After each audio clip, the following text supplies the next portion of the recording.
If you're in the Pittsburgh, Pennsylvania area and need something great and fun to do, why not stop in to Pinball PA? Located in Aliquippa, just 10 minutes from the Pittsburgh airport, there's over 420 games on the floor, 200 some pinball machines, 200 some of your favorite video games. That's Donkey Kong, Asteroid, Space Invaders. You name it, it's there. So check it out, Pinball PA. Go online and see what all is going on there at pinballpa.com. Once again, pinballpa.com. Pinball PA, it's where the action is.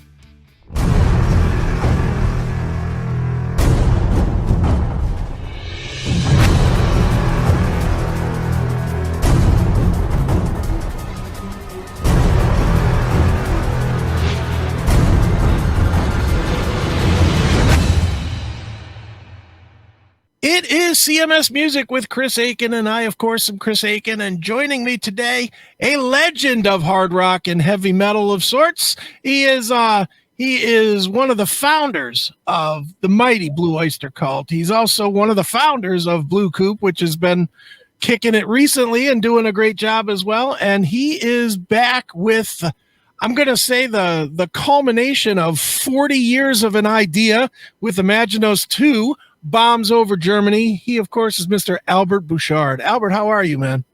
I'm great. Thank you, Chris. Sure, man. Well, Albert, it's great to talk to you. It's great to see IMAGINOS being fully realized. You know, it's one of those things.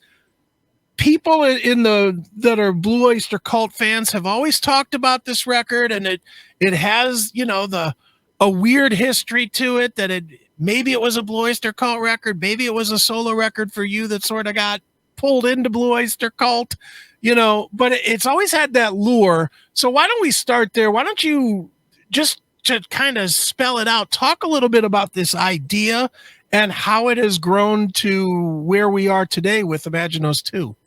Okay, so this was a story that Sandy Perlman told me in 1968, you know, within a couple weeks of meeting him, really. It was very soon after I met him.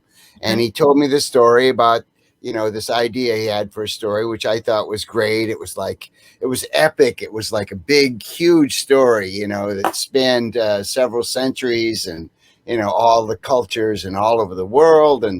And so I was like, oh, that's cool, you know, and then, but I thought it was going to be like a book or something. Right. Okay. And then he's, you know, so this was even before he had ever written any songs with us. So eventually he started writing songs, and all the songs that he wrote had kind of like this kind of things about dreams and visions and seeing with your eyes closed and all these, you know, references to sight and and things like that. And so eventually, you know, when we recorded Astronomy, and I remember that Alan Lanier was like, Sandy, does it have to be, call me Desdenova? It's like, Desdenova, he is a shapeshifter. He can be a man or a woman, you know, so big deal, you know. So that we got into this whole debate about like, oh, Desdenova is IMAGINOS. This is before we recorded Astronomy. Okay. So that was like the first song that we realized was a part of the IMAGINOS thing. And then, of course, then he was like, well, that's what Blue Oyster Cult is too. And we're like, oh, because, you know, when we were trying to find a name for the group, you know, we're about to sign, you know, we'd been signed to Elektra. And, you know, and I had told my brother Joe, yeah, we got a record contract. We're opening for Led Zeppelin. Come down and join the band. We need a bass player. So he said, okay. And he gets to the band house. And, you know, I think it took him a few days to come, you know. It was like, because he had to stop at his girlfriend's mother's house, you know, and all this stuff, and tell her, oh, you know, I'm going to New York City to live with these guys. And by the time he got to the house, Elektra had dropped us from the label, and the Led Zeppelin concert fell through. So Oh. we had not. Wow. Well, So yeah, anyway, so when we were trying to find a name for the group, a year later, after Joe's been in the band for a year, we got another record deal and we needed a name. And so Sandy said, Blue Oyster Cult. We'll just call it name it after the poem that I wrote, that I hope you'll turn into a song someday. And we're like, oh, Sandy, there's so many lyrics there. We were used to doing blues songs, where it's, 5 lines. You repeat it a lot. right. So anyway, so we would do these songs, and around the time of, I would say, Cultosaurus erectus, a little bit in Mirrors, but really more Cultosaurus erectus. We tried. We'd made this record with Tom Werman because we didn't want Sandy Pearlman and Murray Krugman. They'd produced all the records up until that one. And so we were like, we want to try a different producer, we want to,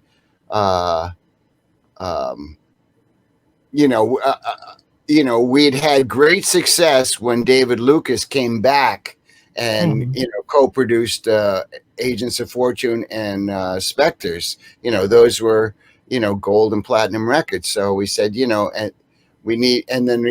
so he said, okay, I'll bow out. And we got Tom Werman to produce the record, and pretty much everybody was disappointed, in the record. I don't know how Tom felt. I think Tom felt it was okay, but the band was disappointed. The record company was disappointed. Sandy was disappointed. So he said, listen, I've got, yes, it's a very commercial sounding record, but it's, this next record, we should be all my songs, and we should do the story of Imaginos. Albert's already got half a dozen songs written for this, and we can use the song that Eric wrote, Subhuman. We use that one, and we can use Astronomy, and we can use some of the already. And they're like, no, we're not going to do all Sandy Pearlman. Sure. Album, I think that, especially after Reaper, the kind of the attitude changed in the band where everybody wanted to get their song on the record. Sure. Because with the Reaper, with Agents of Fortune, and this had nothing to do with me other than that I just wrote a lot of songs. I mean, I had tons of them. I had 25 songs, I'm still mining that.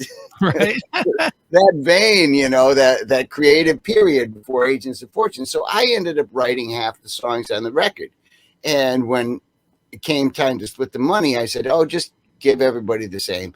And which they did, but they didn't want to set that precedent. So it was like, well, we owe you this money, but we'll, so, but then it turned into this whole thing where everybody wanted their songs on the record, and they didn't want to do a whole album of Sandy's songs. And they also felt that it wasn't going, they were still chasing the hit, and of course, then we with Cultosaurus Erectus and Martin Birch, he's like, fuck the hit, just make a Blue Oyster Cult record. That's what I want to do, Right. So that was his hit, and that was my attitude too. It was like, yeah, just, forget chasing the hit. Just write, do as good as you can. And if something comes out of it, cool. And if not, then so anyway, so Sandy was still trying to get the band to do it, as a Blue Oyster Cult record, and they didn't want to do it. Now, what happened after that was particularly ironic, considering they didn't want to do Imagine. Right. Well, Albert, let me pull back to Imaginos for a minute. The fact that you brought Imaginos II and Reimaginos, before this back says to me as an outside fan looking in that you personally never felt like it was explored to the level that you wanted to creatively. Is that accurate? That is exactly accurate. So, when I made the Imaginos thing, and then Columbia didn't like they didn't like the record. They said, "Oh, we can't sell this. This is just not, Albert Bouchard. Nobody knows. There's no name recognition. They'd spent like about $500,000 on it. So they wanted to try and market it a little easier. Mm-hmm. So they said, and Sandy said, well, you got to put this out. They're like, well, we're just not going to put it out. We've already spent more money than we're ever going to make on this, so we're not putting any more money into it. And he's like, well, what if it's a Blue Oyster Cult record? And they were like, yes, we'll put it out if it's BOC, right? Because that'll work. So he approached the guys and said, listen, Columbia won't put it out unless it's a Blue Oyster Cult record. Okay. I really, he basically begged them to put their name on it. And they said, well, you have to give us some money, which he did, some more money, out of our pocket, for them to participate in it. And of course, so it came out as a Blue Oyster Cult record after all. Right. Were you satisfied with that though, or did you want it to be an Albert Bouchard record? Oh, I wasn't satisfied. It was like, it was it was like, okay, well, but you got to have me back in the band. That was my only condition. And of course, as soon as it came out, they're like, nah, we changed our mind. Jeez. So that was one thing, is that I was not in a position to promote the record. They went out on tour. I didn't have a band. I think it was in 1988. So at that point, I had taken a job in a high school as a teacher. Okay. So I couldn't even go out on tour, unless I was like part of the band and was gonna, participate in the whole deal. Sure. So I couldn't promote it. Not only that, but it was supposed to be a double vinyl record, which, when we started, there was no such thing as a CD. Sure. But it ended up coming out on a single vinyl record and cassette and CD. But they left off 2 songs. I guess they didn't want to mix them or whatever. I'm not sure, but I know that, that those 2 songs that never came out, they had, I had Joe Sarasano, who sang Frank, Siege and Investiture of Frankenstein's Castle on the record that did come out. So he did more vocals. He did vocals on the 2 songs that they didn't put on. So it wasn't a matter of that they weren't good enough. They just didn't want to spend the money to make a double vinyl. Mm-hmm. So that was one thing. And the other thing was that it was supposed to be a trilogy. There was supposed to be 3 records. There was Imaginos 1, actually, and then there was going to be Imaginos 2, which was going to be called Bombs Over Germany, or Germany -0 and Counting, one of those 2 titles. And then the 3rd record, Imaginos 3, was going to be called The Mutant Reformation. Okay. Nice. So that's so when I put out, and this is known to a lot of the hardcore Blue Oyster Cult fans. They know about this whole story. Sure. So I put it out there. I was like, well, if as soon as I started doing Reimaginos and started promoting it and doing these interviews, they were always asking, well, what about, are you going to do the rest of the trilogy? And I'm like, well, I'll see if people like it, if it sells, if I can just break even on it, I'll make another one, and of course it did way more than break even. It did great. I made the charts with that. And so I was like, okay, that's it. I'm doing all 3 of them, Okay. Sure. So were they all, so then is all of the material that's on like Imaginos 2, and then I'm assuming that will be on Imaginos 3, is this all material from the original concept, or are you writing now to fit the concept that you had drawn back then? Well, like Reimaginos, I'm not really rewriting the whole thing, but I am trying to make the story a little bit clearer. Like, for Okay. instance, putting Black Telescope on there. You know, originally uh, Sandy wanted Workshop of the Telescopes to lead off uh, Imaginos II, Bombs Over Germany, and as I was doing Reimaginos, I remembered that. And so I was like kind of I was putting together songs that were going to fit into this concept, you know, or songs that were planned to be in this concept. So when I heard that one, I said, you know, I think that would fit better on Reimaginos because it's about the seafaring guy, and Right. you know, and I especially when I rearranged it to be like a sea shanty, you know, with the tin whistle in there, you know. I was like, oh yeah, this really fits on this record. So that's why I put it on that one. And you know, so yeah. But to answer your question, all the songs, almost all the songs, are at least partially written. You know, some are written, but I'm going to change the lyrics. Sure. I'm going to change the lyrics a little bit. So I have a plan for, you know, I mean, the Bombs Over Germany was, you know, we discussed that quite a bit, Sandy and I, because that was going to be the next one, you know. So as we're winding down, you know, we're like, okay, so this is what's going to happen on this one. So I had a very clear idea about the second Imaginos. But the third one is not so defined. You know, he just basically said it's going to be called the Mutant Reformation because humanity has destroyed itself by the end of Act 2, and so what's left? You know, how is life going to continue on Earth? So you know, and he suggested, well, the aliens they're going to come and they're going to stay. Right. They're going to take over basically, and what's left of that aren't aliens, they will be the mutants, and they will regroup and eventually come back. So he said, you know, but he said, well, I said, well, what about a happy ending? He's like, well, no. It's not going to be a depressing ending. Right. It's got to be uplifting ending, whether it's happy or just one of those you know, those other kind of endings. But so, and you know, I had actually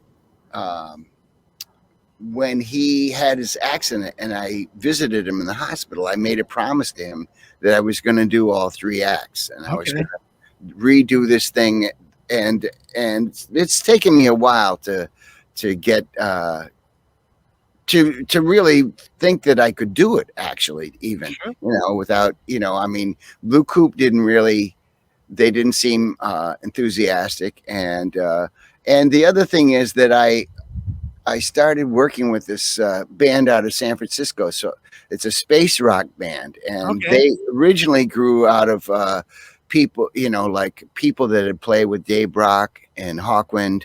And so you know, I was contacted by the guy that leads it, Don Falcone, and he asked me if I wanted to do it, and it was Michael Moorcock's Dances at the Edge of Time, which is a trilogy. So I did that, and when I was making the first one, I was really having a great time, just like creating all this music that was all leading to this one story. You know, we took every chapter, and we would either make it a verse or a whole song, you know, but everything, all the music, all the lyrics were directly influenced by this book. You know, each book, there was 3 books all together. So we did the second one of the trilogy, the second chapter, I guess, or the second act of the trilogy last year, while I was, you know, and I had just finished it, and then I started on Reimaginos. So. Yeah, So, I still have the third act for that one to do, but sure. I told him, thanks to you, Don Falcone. I said, thanks to you, I started thinking that yes, I can do this. I can do this all by myself. I don't need Sandy. I mean, it would be great if he was still here. But all the people that know him say he would be thrilled. Oh. To see what I've been doing. And in the end, that's what you were going for, right? Yeah. Yep, Right. exactly. To realize that vision that he had, Sure. and that I shared with him. Sure. Now, Albert, I have to say, from hearing your story, especially about Imaginos, where it was supposed to be your record, and then it more or less got wedged into Blue Oyster Cult, which doesn't sound like you were thrilled with that. I'm surprised that you have so many Blue Oyster Cult people playing on Imaginos II. Does that mean does that have any meaning? Does it just mean that you're in a better place now with those guys and you want to work with them, or? Oh yeah. No, I've been actually working with them on and off for the since they took me out on tour in 2016. Sure. So since then we've been working on stuff all the time, almost a constant. The drummer Jules, he lives down the road here, so we get together and jam. And he played on the Spirits Burning record too. All the guys did. Eric and Buck and Richie, Danny Miranda has played on there. I didn't get Chasm on there, but Danny's played on a number of those things. So sure.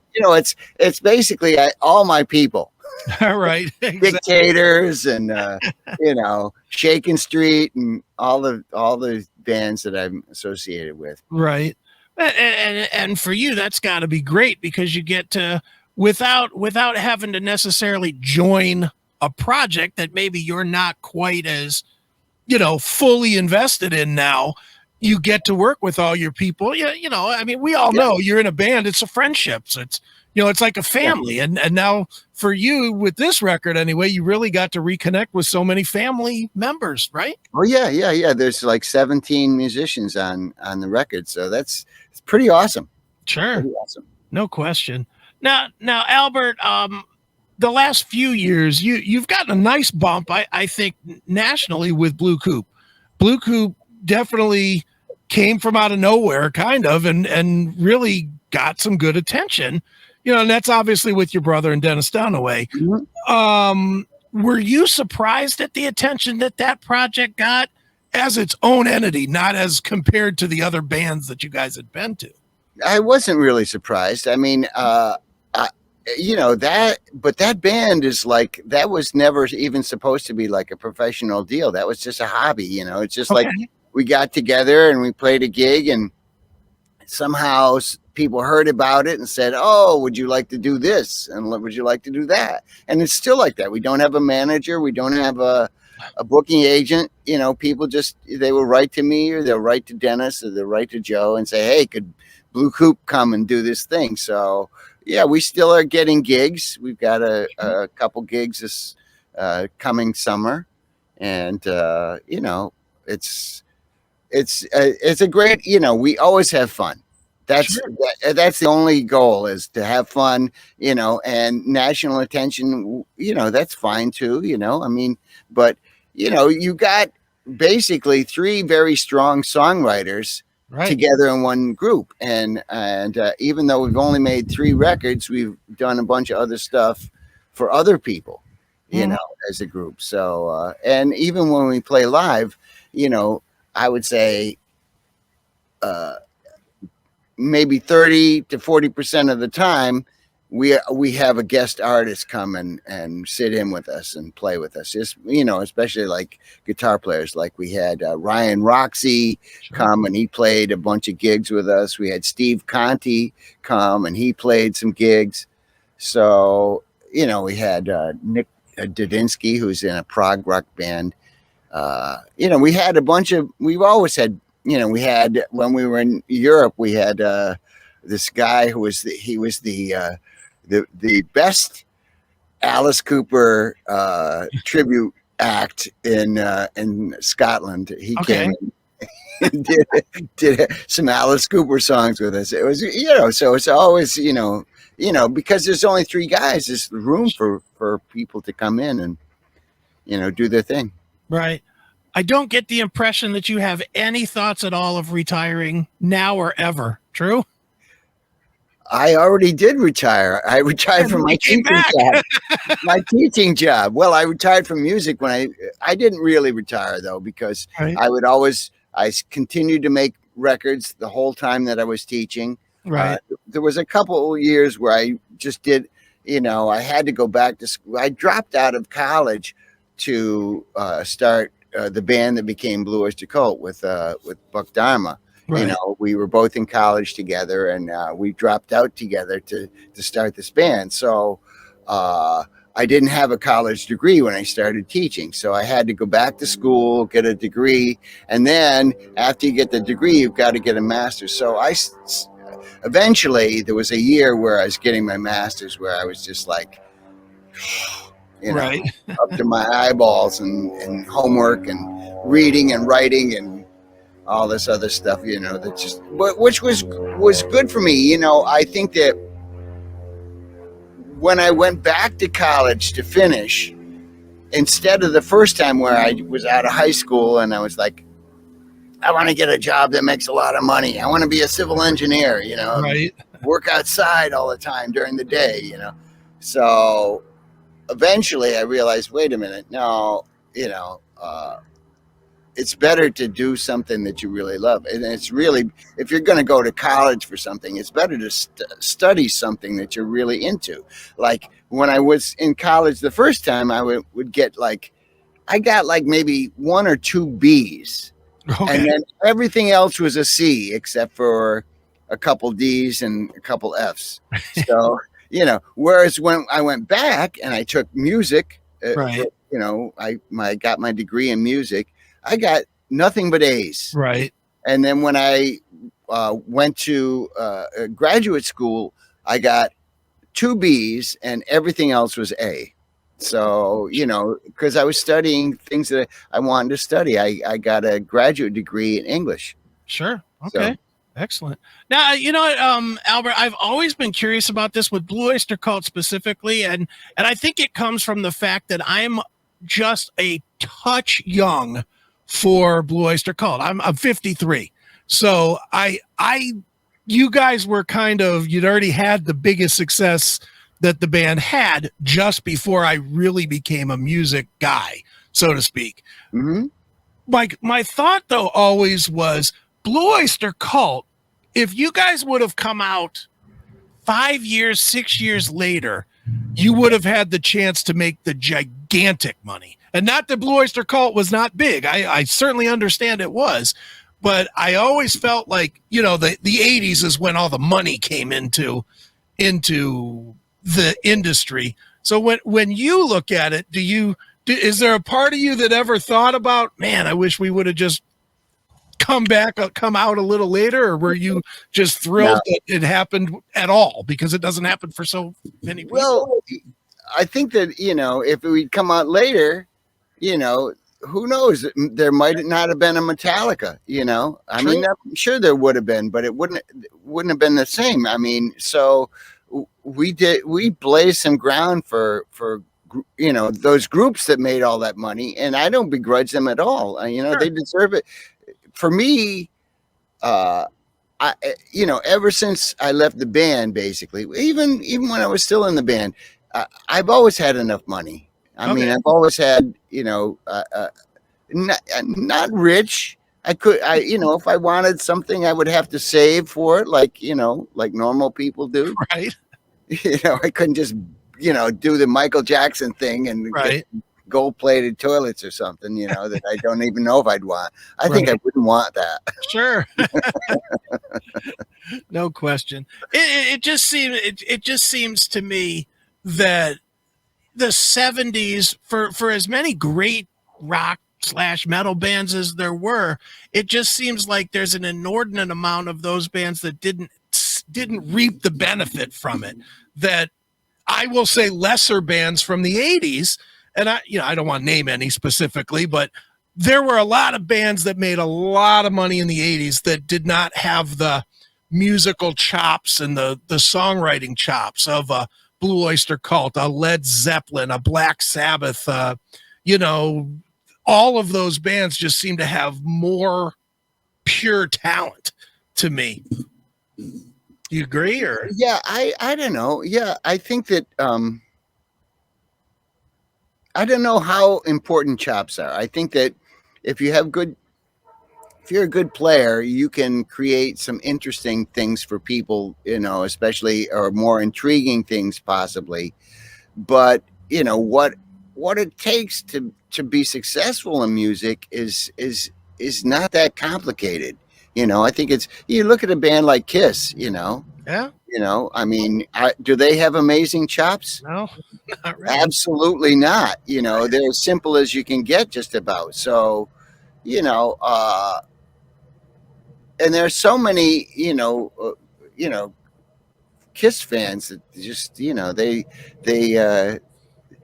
they have a real strong fan base, and a lot of like musicians that can play rings around them love Kiss. Right? Sure. No, you're right. You're absolutely right. So, it's hard to say. I mean, I'm fairly satisfied with the success. I don't think I've ever really felt frustrated for the lack of success. I think that it's more like the other thing, that I can't believe I'm still making all this money. Right. And it was, 30, 40 years ago that I wrote these songs, and I'm still getting paid on them. Holy crap. Right. That's some crazy stuff. But it is, but at the same time, even the kids today know these songs. So it's not like the legendary songs that you guys had, obviously Don't Fear the Reaper, Godzilla, blah, blah. People still know these songs today, Burning for You. People still relate to those songs today. They're in the games, they're on commercials, it's not, you are in a very select few collection of bands like Rolling Stones and Zepp and whatever, that have songs that are going to be, they were known then, they're known now, they're going to be known after you and I both have long since left. And, that might be the most important gift you as a musician have ever provided the world, is you created something that is truly timeless. Yeah. Well, I think that, I mean, when I was starting out, I remember somebody saying that, music is like the soundtrack to everybody's life. And that it is like the background where the events of your life take place. And I thought that was really cool, and I'd love to be able to do that. And of course, when I was very young, when I was like 12 and I had the little rock band with my brother and my cousin, sure, I was always like, I just want to hear my song on the radio, Right. Yeah. Imagine my surprise last week when I watched the reboot of Dexter. Right. And the first episode, mm-hmm. Burning for You. Right. That's right. Whoa. That is really, I love that show. So, I was very interested to see how it would go, what would happen, now that he's up in the woods, being right, sure. I gotta ask you, Albert, and I don't know the answer. Do you have kids or grandkids?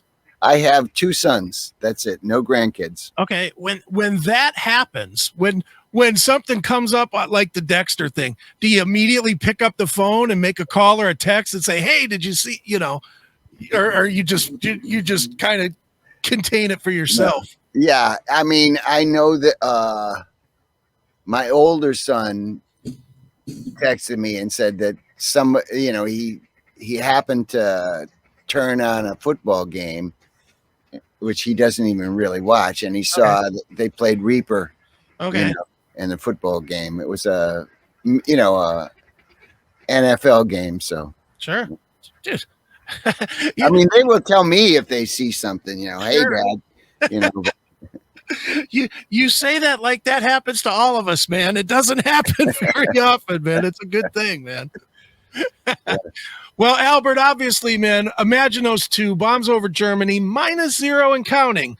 Long title, well worth the long title because it's a great listen. I suggest everybody buy it. If you don't buy it, at least listen to it because it's a really, really strong second piece to the story. I know I personally am looking forward to IMAGINOS II whenever that comes. And Albert, just want to say once again, thanks for joining me here on CMS Music. Oh, it's my pleasure. My pleasure, Chris. Thanks for having me. Sure. Thanks for checking out this episode of The Classic Metal Show. Get all of our episodes uncensored at www.theclassicmetalshow.com. Join us weekly from 9 p.m. till 3 a.m. Eastern at www.cmsradio.net.